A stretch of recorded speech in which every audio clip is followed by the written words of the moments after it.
नमस्कार, दिल्ली न्यूज में आपका बहुत बहुत स्वागत है। चलिए देखते हैं आज की 25 फटाफट काम की और महत्वपूर्ण बड़ी खबरों को। पर इससे पहले वीडियो को लाइक करना बिल्कुल न भूलें। एसीबी को जवाब देने में टालमटोल कर रहे हैं सत्येंद्र जैन, दोबारा हो सकती है पूछताछ। सूत्रों ने कहा कि जैन जवाब देने में टालमटोल कर रहे थे और उन्हें फिर से पूछताछ के लिए बुलाया जा सकता है। आम आदमी पार्टी की सरकार में लोक निर्माण विभाग मंत्री रहे जैन ने इस मामले को राजनीति से प्रेरित बताया।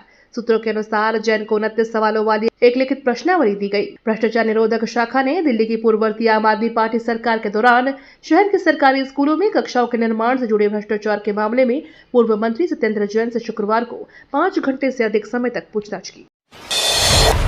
पकड़ा गया सीएम रेखा गुप्ता को जान से मारने की धमकी देने वाला, नशे में किया था फोन। दिल्ली की सीएम रेखा गुप्ता को जान से मारने की धमकी देने वाला गिरफ्तार हो गया है।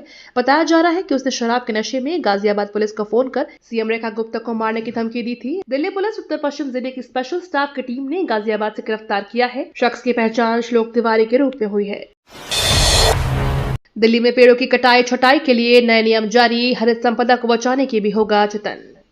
राजधानी में अब यदि कोई पेड़, सड़क, भवन, मेट्रो या जान माल के लिए खतरा बन रहा हो तो RWA व्यक्ति एजेंसी 24 घंटे के भीतर ई फॉरेस्ट पोर्टल पर फोटो, भूस्थान और कारण सहित रिपोर्ट देकर कार्रवाई कर सकते हैं।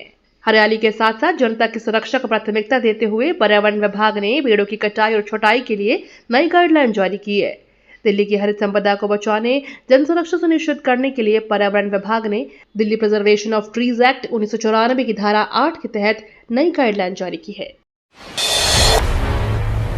दिल्ली मेट्रो को मिली बड़ी सफलता, गोल्डन लाइन पर पूरा हुआ सुरंग का काम। दिल्ली मेट्रो रेल कॉरपोरेशन के हाथ एक बड़ी सफलता लगी है। DMRC ने गोल्डन लाइन पर खोदी जा रही सुरंग का काम पूरा कर लिया है। दिल्ली मेट्रो को मिली इस सफलता के बाद अधिकारियों और कर्मचारियों ने जोरदार जश्न मनाया है, जिसका वीडियो सोशल मीडिया पर काफी पसंद किया जा रहा है। आपको बता दें, शनिवार को टनल बोरिंग मशीन ने दिल्ली एरोसिटी तुगलकाबाद कॉरिडोर की रेलवे कॉलोनी स्टेशन साइट को तोड़ दिया। अपनी मेहनत के सफल होने के बाद दिल्ली मेट्रो रेल कॉरपोरेशन के अधिकारी और कर्मचारी बेहद खुश हुए। दिल्ली वालों की बल्ले बल्ले, फिर शुरू होगी DTC की इंटरस्टेट बस सेवा। दिल्ली वालों के लिए खुशखबरी है। दरअसल DTC जल्द ही फिर से अपनी इंटरस्टेट बस सर्विस शुरू करेगी, जिसके तहत 17 रूटों पर 100 इलेक्ट्रिक बसें चलाई जाएंगी। ये बसें न केवल पड़ोसी राज्यों के कुछ प्रमुख शहरों को दिल्ली से जोड़ेंगी, बल्कि प्रमुख धार्मिक स्थलों से भी दिल्ली की कनेक्टिविटी को बढ़ाएंगी। दिल्ली सरकार के परिवहन मंत्री डॉक्टर पंकज कुमार सिंह की अध्यक्षता में हुई इस दिल्ली परिवहन निगम की बोर्ड मीटिंग में यह निर्णय लिया गया। राष्ट्रीय राजधानी दिल्ली में कोरोना के 160 नए मामले आए सामने। दिल्ली में कोरोना के सक्रिय मामलों की संख्या बढ़कर 665 हो गई है। बीते 24 घंटों में राजधानी में कोरोना के 160 नए मामले सामने आए हैं। इस दौरान 87 लोग स्वस्थ भी हुए हैं। कोरोना के बढ़ते मामलों को देखते हुए अस्पतालों में विशेष इंतजाम किए गए हैं। मरीजों के लिए बेड रिजर्व किए गए हैं। हालांकि विशेषज्ञ कोरोना को इस वेरिएंट को ज्यादा खतरनाक नहीं मान रहे हैं।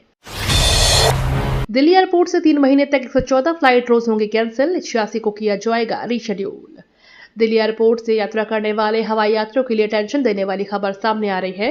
दरअसल दिल्ली एयरपोर्ट अथॉरिटी ने 15 जून से 15 सितंबर तक 3 महीने के दौरान प्रतिदिन 114 उड़ानें रद्द करने का फैसला लिया है और 86 उड़ानों का पुनर्निर्धारण करेगा। हवाई अड्डा संचालक दिल्ली अंतर्राष्ट्रीय हवाई अड्डा लिमिटेड ने इसकी घोषणा की है। दरअसल रखरखाव के काम के चलते 15 जून से 15 सितंबर तक 3 महीने के लिए रनवे बंद करने का फैसला लिया गया है। ISBT पर दुकानों में तब्दील होंगी पुरानी बसें, कश्मीरी गेट बस अड्डे से पायलट प्रोजेक्ट की शुरुआत। अब पुरानी बसें सिर्फ यादों का हिस्सा नहीं रहेंगी, बल्कि वे कश्मीरी गेट ISBT पर चमचमाती दुकानों में तब्दील होंगी। दिल्ली परिवहन अवसंरचना विकास निगम लिमिटेड ने पुरानी बसों को व्यावसायिक उपयोग के लिए लाइसेंस देने का फैसला लिया है। साथ ही सिविल लाइंस और शालीमार बाग में बस क्यू शेल्टरों का कायाकल्प करने की योजना भी शुरू की गई है। ये पहल न केवल दिल्ली वासियों को नए व्यावसायिक अवसर देगी, बल्कि यात्रियों के लिए बेहतर सुविधाएं भी सुनिश्चित कराएंगी। दिल्ली 44 डिग्री वाले टॉर्चर को रहे तैयार, 4 दिन में पारा 6 डिग्री तक बढ़ने के आसार। दिल्ली वाले अब झुलसाने वाली गर्मी के लिए तैयार हो जाएं। अगले 4 दिनों के बीच दिल्ली के अधिकतम तापमान में 6 डिग्री सेल्सियस की बढ़ोतरी हो सकती है। दिल्ली की मानक वेधशाला सफदरजंग में 10 जून तक अधिकतम तापमान 44 डिग्री तक पहुंचने के आसार हैं। पिछले 2 दिनों से दिल्ली के तापमान में लगातार बढ़ोतरी हो रही है। दिल्ली के निजी स्कूलों में दाखिलों के लिए अभिभावकों का नया पैंतरा, बच्चे गोद देकर लूटी जा रही EWS सीटें। दिल्ली में शिक्षा का अधिकार कानून के तहत गरीब बच्चों को निजी स्कूलों में मुफ्त दाखिले का जो सपना दिखाया गया था वह अब कागजों के खेल में तब्दील होता नजर आ रहा है। मीडिया को 2 ऐसे मामले मिले हैं जिसमें बच्चों के वास्तविक माता पिता ने निजी स्कूलों में केवल EWS दाखिले के लिए एक शपथ पत्र और आधार कार्ड के बल पर ताऊ और दादी को कानूनी अभिभावक घोषित करा लिया ताकि उन्हें इस श्रेणी के तहत विद्यार्थियों को मिलने वाले लाभ मिल सके और बच्चों को मुफ्त में दाखिला हो जाए। दिल्ली सरकार का बड़ा कदम, दिल्ली में ट्रांसजेंडर कल्याण और सशक्तिकरण बोर्ड का गठन। दिल्ली सरकार ने सामाजिक न्याय की दिशा में एक ऐतिहासिक निर्णय लेते हुए राजधानी में ट्रांसजेंडर कल्याण एवं सशक्तिकरण बोर्ड के गठन की घोषणा की है। मुख्यमंत्री रेखा गुप्ता ने इस पहल को ट्रांसजेंडर समुदाय के अधिकारों, गरिमा और अवसरों को सुनिश्चित करने की दिशा में एक प्रभावशाली और क्रांतिकारी कदम बताया है। मुख्यमंत्री ने कहा कि हमारी सरकार का उद्देश्य ऐसा वातावरण बनाना है जहां कोई भी व्यक्ति केवल अपनी लिंग पहचान के कारण वंचित, उपेक्षित या अपमानित महसूस न करे। यह बोर्ड केवल एक औपचारिक संस्था नहीं बल्कि एक सशक्त सामाजिक परिवर्तन की शुरुआत है। दिल्ली सीएम श्री स्कूलों में टीचरों की निकली बम्पर भर्ती, अंतिम तारीख से पहले करे फटाफट आवेदन। दिल्ली शिक्षा निदेशालय ने शैक्षणिक सत्र 2025-26 के लिए 75 सीएम श्री स्कूलों में शिक्षकों की भर्ती के लिए प्रक्रिया शुरू कर दी है। निदेशालय ने भर्ती के लिए इंटरफेस प्रक्रिया आयोजित करने का निर्णय लिया है, यानी दिल्ली सरकार के अन्य स्कूलों में कार्यरत शिक्षकों के स्थानांतरण के माध्यम से यह भर्ती की जाएगी। निदेशालय के मुताबिक यह प्रक्रिया PRT, TGT, PGT और विविध शिक्षकों के लिए होगी। इच्छुक शिक्षकों को 9 जून तक आवेदन पत्र भरकर ddmc@gmail.com पर मेल करना होगा। दिव्यांगों की मदद करने वालों के लिए दिल्ली की रेखा गुप्ता सरकार ला रही है अनूठी स्कीम। दिल्ली सरकार दिव्यांगों की हेल्प करने को लेकर बड़ी योजना लाने जा रही है। इसको लेकर अधिकारियों ने बताया कि दिल्ली सरकार जल्द ही 80% या इससे अधिक विकलांगता से पीड़ित लोगों की देखभाल करने वालों और उनके परिजनों को 5,000 रुपए की वित्तीय सहायता उपलब्ध कराएगी। यह अपनी तरह की पहली पहल होगी। इस संभावित योजना को लेकर दिल्ली के समाज कल्याण मंत्री रविंदर इंदिरा सिंह ने कहा कि यह राजधानी में पहली ऐसी योजना होगी जिसमें देखभाल करने वालों को सरकार से वित्तीय सहायता भी मिलेगी। गुरुग्राम में फिर गरजा बुलडोजर, कॉलोनी और बाजार में कार्रवाई। गुरुग्राम में एक बार फिर बुलडोजर एक्शन देखने को मिल रहा है। नगर और ग्राम नियोजन विभाग ने साउथ सिटी 1 में बुलडोजर चलाया। बिना इजाजत गलियों में लगाए गए 51 गेट के अलावा अवैध निर्माण को भी मलबे में तब्दील कर दिया। इस अभियान का RWA ने हल्का विरोध किया। दोपहर 1 बजे DTPI अमित मंधोलिया के नेतृत्व में डोडफोड़ दस्ता millennium city central metro station के पास विकसित साउथ सिटी 1 कॉलोनी में पहुंच गया है। दिल्ली आगरा हाईवे पर 2 कार के बीच भिड़ंत, 3 लोगों की मौत, 2 की हालत गंभीर। फरीदाबाद में दिल्ली आगरा नेशनल हाईवे पर JCB चौराहे के पास शनिवार तड़के करीब 3 बजे 2 कारों के बीच हुई जबरदस्त भिड़ंत, 3 लोगों की दर्दनाक मौत हो गई। साथ ही कारों में सवार 2 लोग भी घायल हो गए, जिन्हें इलाज के लिए अस्पताल में भर्ती कराया गया है। यह हादसा JCB कट के पास हुआ। घटना की सूचना मिलते ही मौके पर पहुंची फरीदाबाद पुलिस ने शवों को कब्जे में लेकर पोस्टमार्टम के लिए भेज दिया है। NCR में बसेंगे 4 नए सेक्टर, लैंड बैंक बनाने को 2000 किसानों से जमीन खरीदने का ईडा। जेवर में बन रहे नोएडा अंतर्राष्ट्रीय एयरपोर्ट की कमर्शियल उड़ानें शुरू होने का समय नजदीक है। ऐसे में यमुना प्राधिकरण ने 4 नए sector 4A, sector 5, sector 5A और सेक्टर 11 के लिए लैंड बैंक तैयार करने का काम शुरू कर दिया है। नए सेक्टर में जापानी, कोरियन और फिनटेक सिटी के अलावा आवासीय और औद्योगिक परियोजनाएं विकसित होंगी। 3000 के लालच में 4 साल जेल, कोर्ट ने दिल्ली ट्रैफिक पुलिस के ASI को सुनाई सजा। दिल्ली ट्रैफिक पुलिस के एक ASI को टेम्पो ड्राइवर से 3000 रुपए घूस लेना काफी महंगा पड़ा। दिल्ली की एक अदालत ने उसे 4 साल कैद की सजा के साथ ही 10,000 रुपए जुर्माने की सजा सुनाई है। जज ने कहा कि ASI ने अपने लाभ के लिए सार्वजनिक पद का दुरुपयोग किया। दिल्ली की एक अदालत ने एक ड्राइवर से 3000 रुपए की रिश्वत लेने के आरोप में दिल्ली ट्रैफिक पुलिस के एक कर्मी को 4 साल जेल की सजा सुनाई। नकली दवाओं पर दिल्ली पुलिस की रेड, 2 और गिरफ्तार, मास्टरमाइंड अभी फरार। चांदनी चौक के भागीरथ पैलेस मार्केट से चलने वाले अवैध या नकली दवा के सिंडिकेट में शामिल 2 अन्य आरोपियों को क्राइम ब्रांच ने गिरफ्तार किया है। इनकी शिनाख्त हरियाणा के सोनीपत निवासी नवदीप सैनी और नॉर्थ ईस्ट दिल्ली स्थित सोनिया विहार निवासी कृष्ण कुमार पांडे के तौर पर हुई है। इस सिंडिकेट का सरगना नवीन आर्य अभी फरार है, जिसकी भागीरथ पैलेस में मेयर्स श्री राम इंटरनेशनल ट्रेडर्स के नाम से दुकान है। पुलिस इसकी गिरफ्तारी के लिए लगातार छापेमारी कर रही है। मुख्यमंत्री रेखा आर्या के लिए LG ने कहा, मेरे पास सीएम की तारीफ के लिए शब्द नहीं।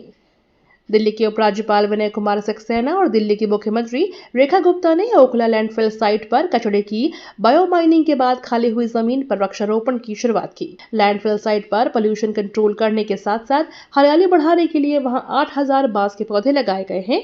इससे पहले बलसवा लैंडफिल साइट पर भी बांस के पौधे लगाए जा चुके हैं। फर्जी शेंगेन वीजा के जरिए 2 यात्रियों को स्वीडन भेजने का प्रयास, एजेंट गिरफ्तार। आईजीआई एयरपोर्ट थाना पुलिस ने फर्जी शेंगेन वीजा के जरिए 2 यात्रियों को स्वीडन भेजने का प्रयास करने वाले गुजरात के एजेंट को दिल्ली से गिरफ्तार किया है। पासपोर्ट पर फर्जी वीजा मिलने के बाद दोनों यात्रियों को आईजीआई एयरपोर्ट पर पकड़ा गया था। पुलिस ने यात्रियों के खिलाफ धोखाधड़ी का मामला दर्ज किया था। गिरफ्तार एजेंट की पहचान वडोदरा गुजरात निवासी कमलकांत सुरेश बाबू झा के रूप में हुई है। अंतरिक्ष में नई कहानी लिखेंगे शुभांशु, 10 जून को भरेंगे उड़ान। भारत के अंतरिक्ष यात्री ग्रुप कैप्टन शुभांशु शुक्ला जल्द ही अंतरिक्ष में इतिहास रचने जा रहे हैं। वह 10 जून को अमेरिका के स्पेस सेंटर से उड़ान भरेंगे और 11 जून को दोपहर 12:30 बजे अंतर्राष्ट्रीय अंतरिक्ष स्टेशन पहुंचेंगे। अंतरिक्ष यात्रा के दौरान आईएसएस में शुभांशु 7 भारतीय और 5 नासा के प्रयोग करेंगे। भारत ने इस AX4 मिशन पर अब तक कम से कम 448 करोड़ रुपए खर्च किए हैं।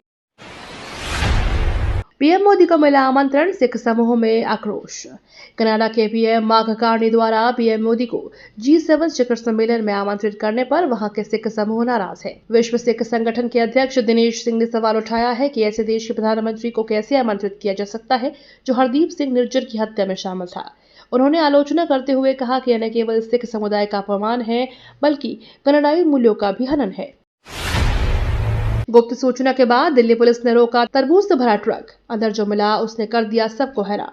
दिल्ली पुलिस ने शहर में गांजे की तस्करी के रैकेट का भंडाफोड़ करते हुए इसके 2 सदस्यों को गिरफ्तार करने में सफलता पाई है। आरोपी बेहद शातिराना तरीके से आंध्र प्रदेश के गांजा लेकर आ रहे थे और तस्करी के लिए तरबूज से भरे ट्रक का उपयोग कर रहे थे। इस दौरान पुलिस ने तस्करी के आरोप में 2 लोगों को गिरफ्तार करते हुए उनसे 348 किलोग्राम गांजा भी जब्त किया है, जिसका बाजार मूल्य करीब 1,75,00,000 रुपए बताया जा रहा है।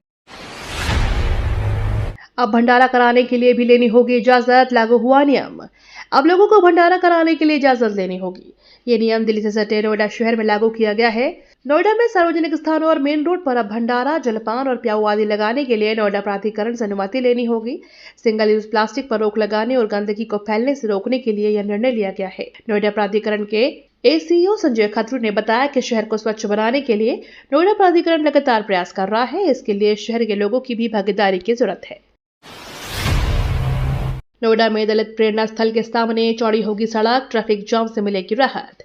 नोएडा में महामाया फ्लाईओवर से चिल्ला बॉर्डर तक की तरफ जाते समय सेक्टर 95 राष्ट्रीय दलित प्रेरणा स्थल और ग्रीन गार्डन के गेट नंबर 1 और 2 के सामने 600 मीटर हिस्से में सड़क की चौड़ाई बढ़ाई जाएगी। इस हिस्से में करीब 5.5 मीटर सड़क चौड़ी होगी। इससे यहाँ जाम कम करने में मदद मिलेगी। तो ये थी आज की बड़ी खबरें। रोजाना ऐसे ही सबसे पहले अपडेट पाने के लिए चैनल को सब्सक्राइब करना बिल्कुल न भूलें। धन्यवाद।